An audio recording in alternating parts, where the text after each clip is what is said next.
Direction la Côte d'Ivoire, trilogie du 19 janvier 2021, grosse menace sur les législatives.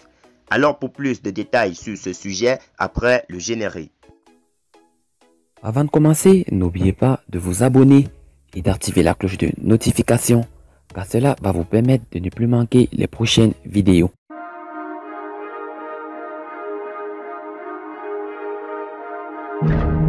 Les législatives du 6 mars 2021 demeurent au cœur de la trilogie du 19 janvier 2021. Dans la presse ivoirienne, nous apprenons qu'une menace guette le scrutin. Les médias ne manquent pas de se faire l'écho des candidats qui ont déjà commencé à donner de la voix. Grosse menace sur la campagne et le scrutin des législatives. Dernière heure sonne l'alerte à propos de la menace qui pèse sur la tenue des élections législatives prévues pour le 6 mars 2021. Grosse menace sur la campagne et le scrutin, écrit notre confrère.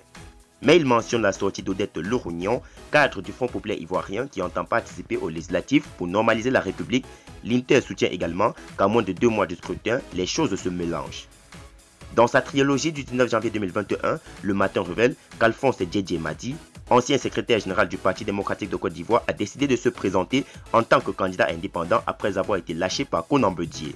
Cette situation conforte le mandat dans sa position quand il écrit que ça chauffe dans les états-majors. Abidjan 24 décrit cette atmosphère surchauffée en s'intéressant au choix des candidats de l'opposition.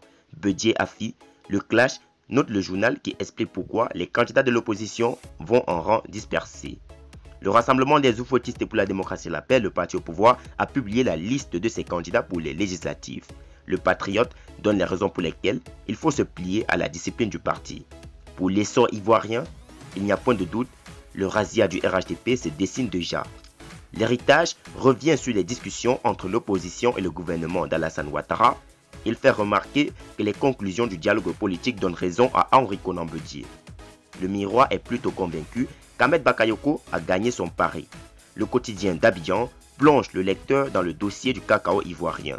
Des révélations troublantes sur la gestion, écrit le journal d'opposition à sa une. Devant la vague de défections qui frappe le GPS, Génération et Peuple solidaire de Guillaume Kibafori Soro, le quotidien Nouvelle Génération donne la meilleure réponse à ceux qui partent.